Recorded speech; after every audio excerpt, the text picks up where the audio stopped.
Marker. Extraction review, guys. Let's go. Netflix movie, baby. That's all we got on new releases. Action. What's going on, guys? I'm Ryan D, aka Ryan680. Juan at Cloud X Drive. And this is Alamo City Movie Talk. It's been a while, Juan, right? It has. Right? All right, let's get right to it. What better way? Chris Hemsworth, Thor, without his hammer? What is going on? It was like Ragnarok, too. Oh, God. Let's not talk about Ragnarok. Let's get right to it, guys. Like, share, subscribe. This is our review of Extraction.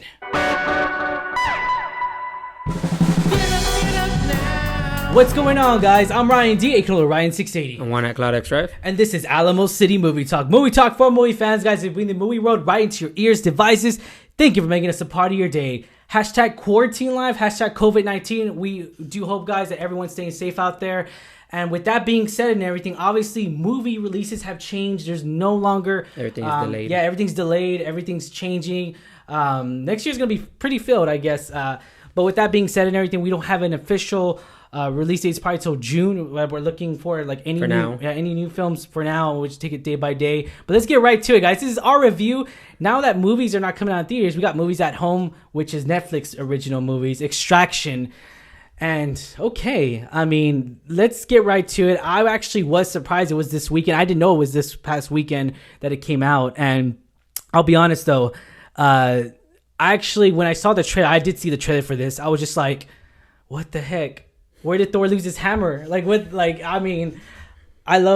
one of my favorite characters in the Marvel universe right now, and I just, I love him as Thor, and to see him actually different. I know a lot of people are like, oh, is it Tyler Rake versus John Wick? I've been seeing memes about that. What do you have to say about that, Cloud? No, it didn't feel like a John Wick movie at all. Yeah. It was good though, and it was not that I don't see Chris Hemsworth playing anything besides Thor. It was just I haven't seen him play anything besides Thor in a while. Yeah, in a while. Yeah. But it was nice seeing him.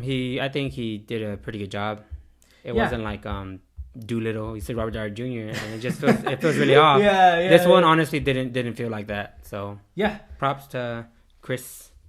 Yeah. So besides him seeing that, obviously in his other stuff, he was in Snow White and the Huntsman, which was a terrible movie in general. So I don't even want to give him credit. I didn't even watch that. Yeah, I don't even want to give him credit for that because it wasn't his fault. But with that being said, I just, this is very different. Everyone knows him as Thor. Everybody does. I mean, let's be honest. And to see him actually pick up a gun, pick up a weapon, actually fight like Modern Warfare style. And I loved it. I know we talked about it off camera. We both loved that 11-minute scene. Yeah, that action sequence was really good. Yeah, dude. And okay, so we'll give credit to the director. The director's actually a stuntman, ladies and gentlemen, a stuntman from Civil War. What Russo Brothers have directed from Civil War all the way up. That includes Infinity War and Endgame. Who would have thought a stuntman actually directed? Hey, it might have been his stuntman. I mean, well, he had black hair. So, unless he put a wig on. He has to put that blonde wig. His AKA Sam Hargrave. And here's the thing. I actually felt like this was directed by a stuntman. I loved it because the way the camera angles were, the action sequences were great, phenomenal. I mean... Especially for being a Netflix movie. Yeah. Netflix movies, when they get released, they kind of feels like a straight to DVD movie. Yeah. So my expectations aren't always that high, even though we had some really good ones. My expectations were neutral, actually, because I actually didn't mind the trailer. I never saw the trailer. Okay, I never saw the trailer. I didn't even know the cast. As soon as it played, I saw Hemsworth. I just saw Hemsworth. And I was like, okay, that's what got my attention. Okay, yeah. That and then the Russo Brothers. I just say... I didn't even pay attention, honestly. Yeah, so like on the trailer, that's what happened. So like it just pretty much like Hemsworth, and then the event, Endgame, of course, it shows the directors of Endgame So I love that about it because that's how they market it, and that's how Netflix marketed it. To watch it. And it looks like everybody watched it because it was in the top. It was number 2 this past weekend. So obviously everyone watched it. What was number 1? That's a good question. Was it Trolls? Was it? No, it wasn't Trolls. On Netflix, no, it wasn't Trolls. Oh, now watched on Netflix. No, I'm talking on number 2, like on the top. You know how Netflix does? Yeah, Netflix does now a top 10. So like that was number 2. Probably after The Office. I saw Ozark was number 6. I was like, man, Ozark is still trending. I was like, okay, cool. Ozark, yeah, crazy. Jason Bateman. Yeah. So going back into this, what I did love about this was that, the very first scene we got Chris Hemsworth. I actually liked it because it was so natural. It felt pretty smooth. It wasn't forced. I didn't like the first scene. You didn't like the first scene? I just kind of don't like it when movies do that, where it's like, oh, hey, I'm just here lying. They put you at the end of the movie, and then like it's a flashback. The whole movie you're watching is a flashback until the end. Yeah. I personally don't like when movies do that. Okay. Because you get into it, and I'm just like, okay, what's going on? Yeah, what's going? Yeah. What's the setting? I don't even know where we are. I don't know why he's doing this. And so going furthermore into that, let's go. I guess let's skip ahead. What I really want to talk more in depth on was him losing his family, him losing his son. Spoilers. Spoilers. Obviously, we're talking about spoilers because you can watch it. Yeah. There's no reason you haven't seen this yet. Yeah. So we're mentioning spoilers. So in that scene that he's actually telling the kid, I actually felt like it was forced. Like he forced the conversation. The crying felt forced. The conversation really didn't feel forced to me. I feel like the way he twisted it, like it was just random. I felt like because they were talking and then he just brought up. And then that's when he started crying. Cause the crying felt like kind of fake. But the conversation didn't just because he was talking to a kid. Okay. I guess if it were organic, the kid's curiosity. Yeah, okay, I get that. But if the kid was the same age as his little boy died. It wasn't. Yeah, exactly. So that's why I was all like, okay, maybe, I don't know, in some way. But he has not interacted with a kid of any kind. Oh, he was an alcoholic. So he was numbing the pain. Just remember, this is the first time he was really sober. Yeah. So that's why, again, it didn't feel forced to me. The crying did. Like, just Chris Hemsworth, don't cry in your movies, please. he was kind of making like a little awkward. It was a little awkward watching him cry. But the way the conversation went, it was not too bad for character development. The way he was just looking down, though. Like, if he would have stared up and cried, I think it would have been better. I just felt a little bit more forced in that way because he was just staring down and meditating on his memory.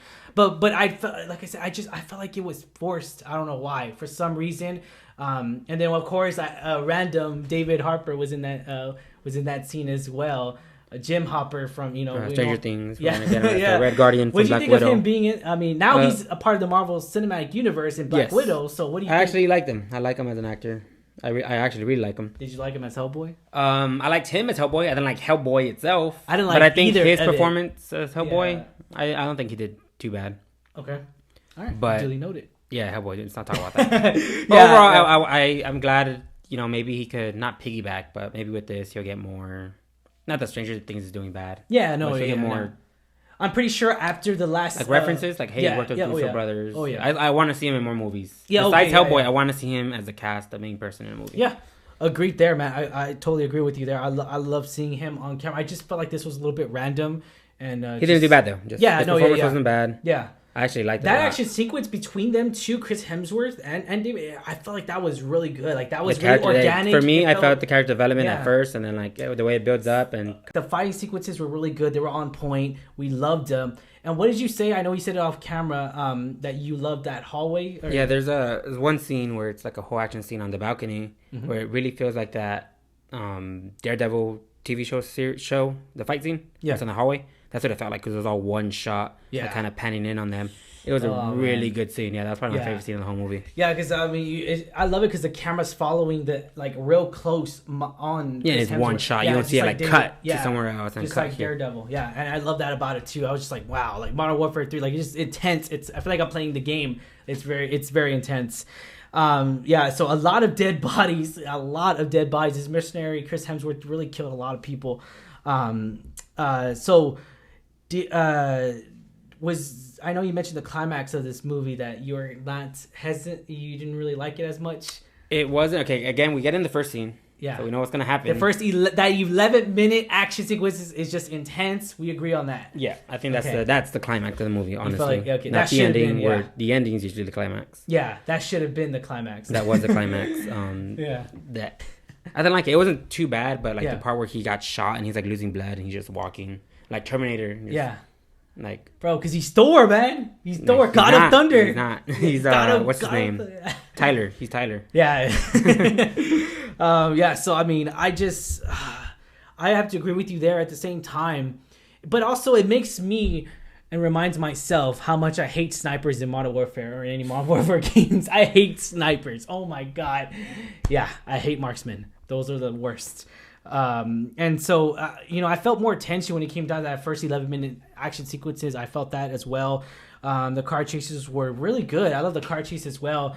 It wasn't too bad. Yeah, how'd you think of like the whole set of India? I liked it. Yeah, India being used as the setting for this movie, like you don't see it often, especially like these, like I want to say, like war movies. Yeah. It's usually like Afghanistan or Iraq or somewhere like that. So this was actually a really nice change of pace. Yeah. And like you see like the slums, like where they live, it's bad, and then it's crazy. The action scene with I really liked too. Was the one with the kids. Yeah. Oh, yeah. I like that scene. Let's mention that kid scene. That Thor kid scene smacks down some kids. He just slapping the hell out of them kids. Like there's one part where he picks them up by the leg and throws them against the car. That was great. Really good. Yeah, it was great. Really good. He needed to slap the hell out of all those kids, man. He really did. He needed to slap the hell out of them. And all those kids needed a good spanking. Let's be honest. They all needed, like, dude, like what the heck. So with that being said and everything, character development. I feel like Chris Hemsworth didn't have a strong character development. I don't think he had strong, but I did like the bit he did get. Yeah. Again, the beginning of the movie it could have been played out more to set us up more to feel for him. Yeah, for real. Yeah, I felt like if we would have got like a family shot, like a quick 5-minute shot of the family just interacting or something. Him in the hospital with his son because his son died. Something. Something. We get that little flashback action scene. Yeah, definitely. Was this the film we deserved? Yes. I'll agree with that. Yeah, I'll agree with that. All right, 1 out of 10, 10 being the highest, 1 being the lowest. I'm gonna give it a 7. 7. All right, I'm gonna have to give it a 6. You know what? No, I'm gonna change it. I'm gonna go an 8. I'm gonna go an 8 just because I keep meditating. I keep thinking about that same action sequence to Modern Warfare 3. I love it's a really good scene. Yeah, it's really good. Scene, I would probably watch it again for that scene. You can tell. Yeah, you can tell this is done by a stuntman. I don't know why. It just feels like that way because the way the sequences are going, just the way the camera angles are. I love that about it. And wait, who knows? Maybe Joe Russo really did help him out in the long run when it came down to directing. But I'm pretty sure he did. Hopefully, this is the first time director. Oh, hopefully he makes more movies. I know he's a stuntman, but hopefully, he switches it up. Now, sequel. Would you expect a sequel out of here? No, of course not. Netflix says, there's been reports, it hasn't been confirmed by Netflix, but that they're thinking about doing a sequel. Would you be on board to see the second one? Probably not. Probably not. I'll probably watch it to review it, but I probably wouldn't put it on my queue right away and watch it the same night it comes out. Right. All right. Okay. No worries there. All right. So the kid, we felt like that had Ovi had a good natural character development with him. I actually liked Ovi a lot. I like the part where he has to kill David Harbour. Like he just breaks to spoiler Chris Hemsworth. Yeah, like he doesn't like his dad because his dad kills people. Yeah, he kind of makes it sound like he doesn't like Chris Hemsworth even though he's saving people. Yeah, like he has to kill people and then he has to kill someone. Yeah, to save someone's life. Man. That kid has to grow up. I did like the ending with him though. Yeah, because David Harbour tells him like, dude, no matter what you do to this kid, he's gonna die. He's gonna have a shitty life. Yeah. At the end, that doesn't happen. Nope. I guess they take him to the States. That's what it looks like. Yeah. It looks like he's in the States. Yeah, something like that. Or it looks like he's back at home and where there's a pole at. Because obviously he's meditating. Oh, it looks nice. It doesn't look like India. It doesn't look like India. But it looks like he's in the. It's weird because that's why it kind of makes sense of that first scene. Is that first scene where he's in the water, Chris Hemsworth's in the water. That where it connects at the very end because the kid does it at the same time. Yeah. What did Chris Hemsworth tell him off camera? What? Hey, this is what I do, by the way. He took over his body. Yeah. Right. All right. Alamo City Movie Talk does recommend this movie, guys. You should check it out on Netflix. A subscription, guys. Be sure to check it out on Netflix because everyone's at home. Stay safe, guys. With COVID-19, what's going on? Be sure to check out this movie. I'm pretty sure everyone already has because it was in the top. I think it was top. It was top. Second, yeah, it was second. Ozark was still number 6, which I was happy. I don't remember which was number 1. It might have been that new TV series Too Hot to Handle, the reality TV show that was on Netflix. Tiger King. But I think Tiger King's still in the top 10. Oh, no. Hope not. I hope not. All right, guys. As always, like, share, subscribe, guys. Maybe you really did enjoy this movie. Maybe you really hated this movie. Put it on the comments down below, all right? Hit the subscribe button and give us a thumbs up on our review, guys. Have yourself a wonderful day. Thank you for making us a part of it. As always, I'm your host, Ryan D, aka Ryan680. And one at Cloud X Drive. And this is Alamo City Movie Talk. Movie Talk for One Way fans, guys. Have yourself a wonderful day. Stay safe.